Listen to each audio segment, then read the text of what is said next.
If you like pumpkin and you like breads slash pastries, you definitely need to try this.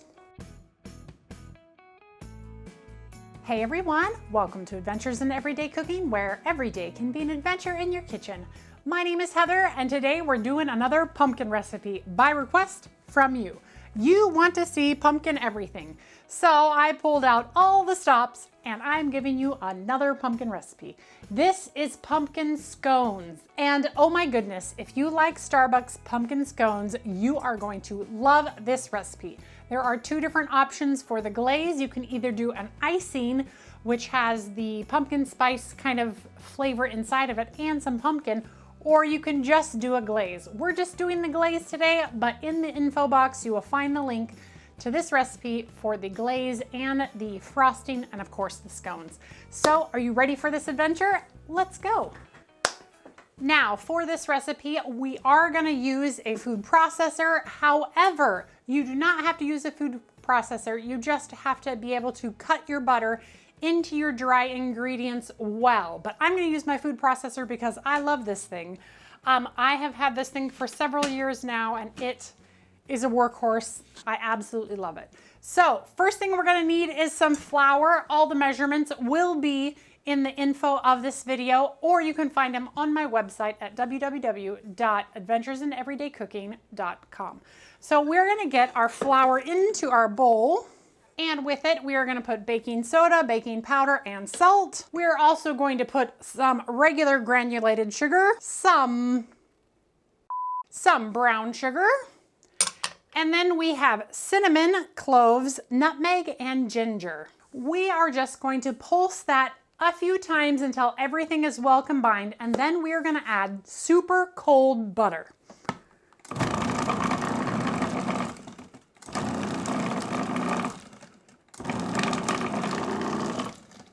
Looks good to me, and I kept the butter in the refrigerator until the last possible moment.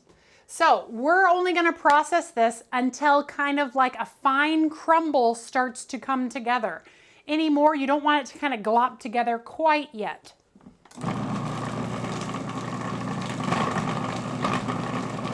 And we're just gonna add it in one at a time so it doesn't stick together.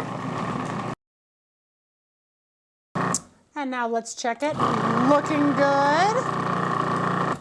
All right, and that's all we need the food processor for. Now, you might be tempted to go ahead and throw your wet ingredients in there as well, but you may get a really chewy scone, and we really want it to be flaky, so maybe don't do that. I mean, it's your own texture. It's whatever you want, but I don't think so. All right, so we're gonna pour this onto our counter. If you have a pastry mat, definitely use that. If you don't have a pastry mat, just a well-floured counter will be just fine. All right, and in the bowl that we had the flour in, I am gonna actually mix together our pumpkin puree and our milk and our vanilla and our eggs and our honey all together so that whenever we add it into our mix, it's all combined. It's very important your pumpkin is well chilled as well because we do not want it warming up the butter at all. All right, and here we have buttermilk, 1 egg, some honey, and our vanilla. And we're just gonna take a whisk and whisk that up. Oh, smells divine already. Okay, now we're going to make a well in the middle of our batter, or our scone flour mixture here.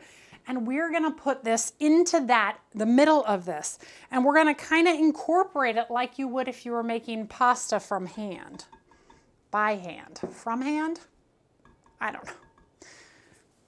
Coffee, need more coffee over here. All right.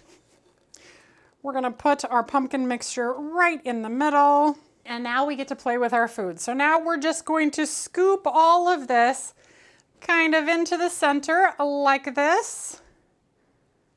And then we're just gonna have some fun here. So basically we're just trying to slowly incorporate the wet and the dry together because we want the dough to be crumbly, but you don't want to use your hands because we don't want that butter to melt. So that's why the butter was important to be cold and everything else really cold, because you want it to be that flaky kind of crumbly texture whenever it comes out of the oven.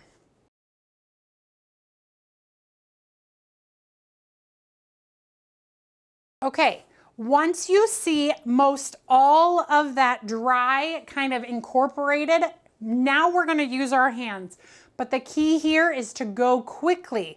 We're going to make this into one big lump, kind of like a disc shape, but we've got to go fast. So whenever you're ready to knead with your hands, make sure they're clean and move quickly.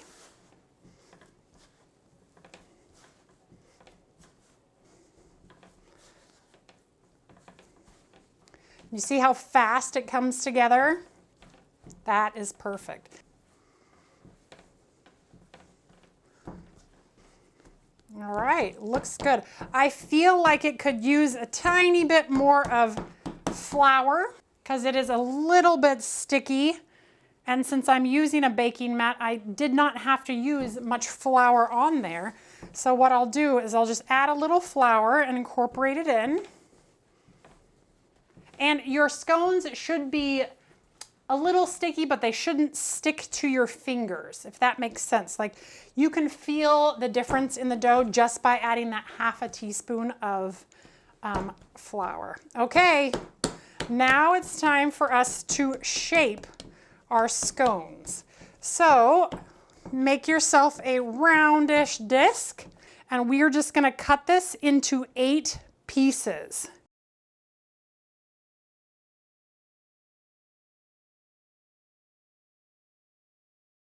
Now I have a baking sheet right here, and I have a silicone baking mat on it. You can use parchment paper, but you definitely need something that's nonstick under there.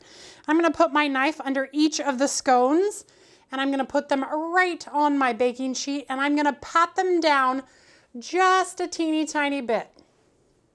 Perfect.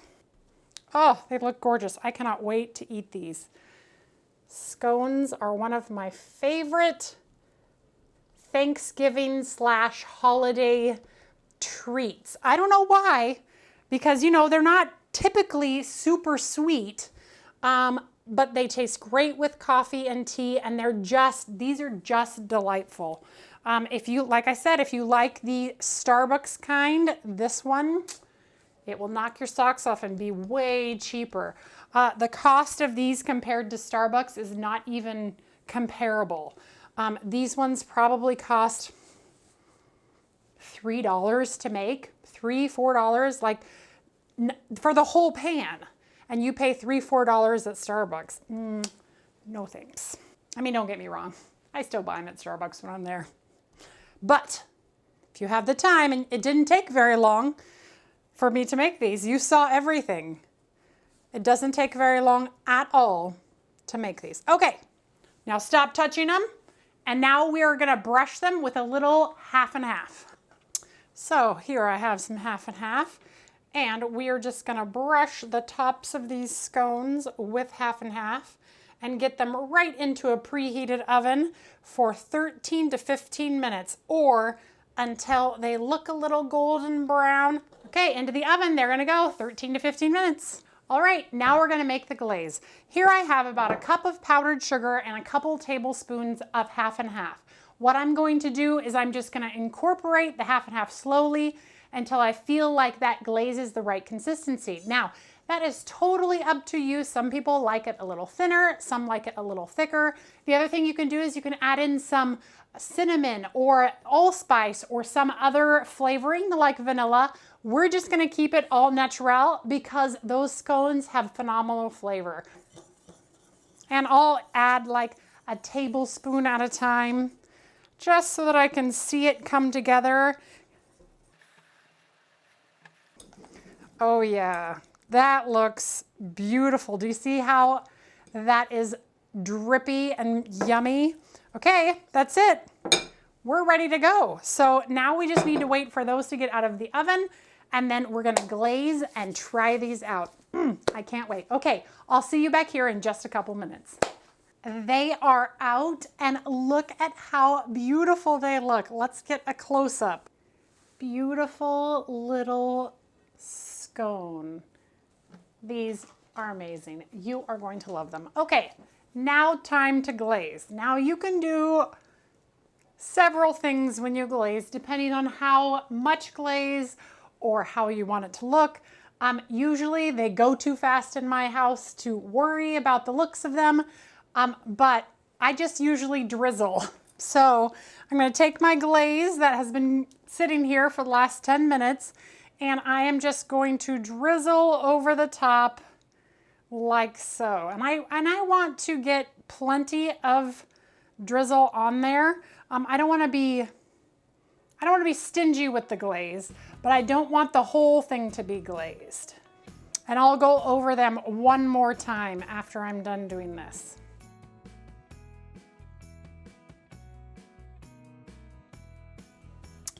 Okay, and there we have it, our beautiful scones. Now it's very important that you let them sit here and rest and for that icing to harden so that it doesn't get all over the place. But do I want to wait for that?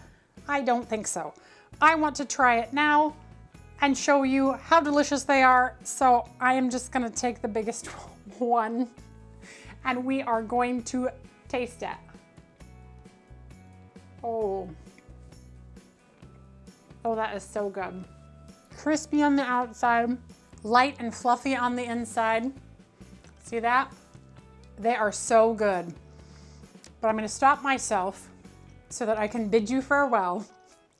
Otherwise, I'll just sit and eat the whole thing. And who wants to see me eat the whole thing? Well, maybe you do, but that's okay.